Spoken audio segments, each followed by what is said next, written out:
Filiz filiz harelendim dallara uymak için. Kan gölünde kurulandım hayatı duymak için. Kavgalara kuyulandım sabaha varmak için. Kavgalara kuyulandım sabaha varmak için. Kekik kokusu duydum, kekik kokusu koynunda huysuz gecenin. Uyandım birdenbire, haydi dedim, yüreğim gidelim bu şehirden.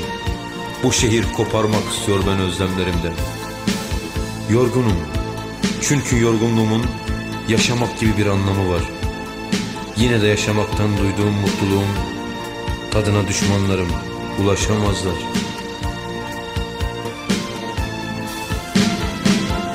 Katarlar gelir geçer bir geceden bir geceye.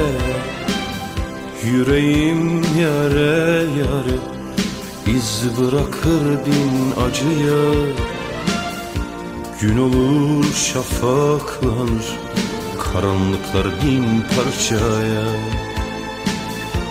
Gün olur şafaklanır karanlıklar bin parçaya.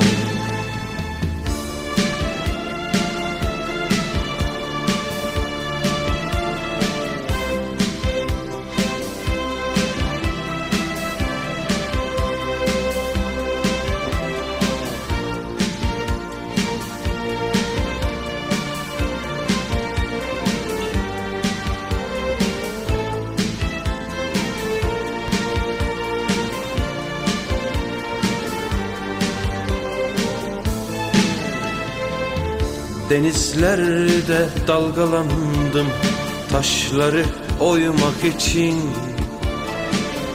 Doruklara sevdalandım ışığa doymak için. Irmaklarda durulandım dağları duymak için.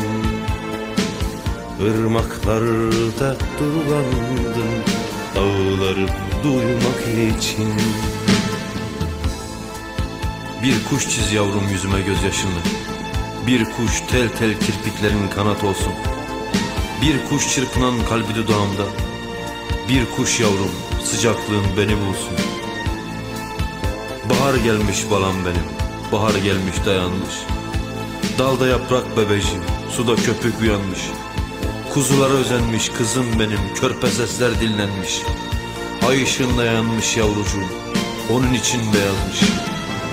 Şarkılar gelir geçer bir heceden bir heceye. Yüreğim yare yare yankılanır bin acıya.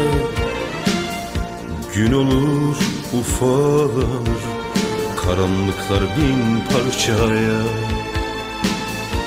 Gün olur ufalanır karanlıklar bin parçaya.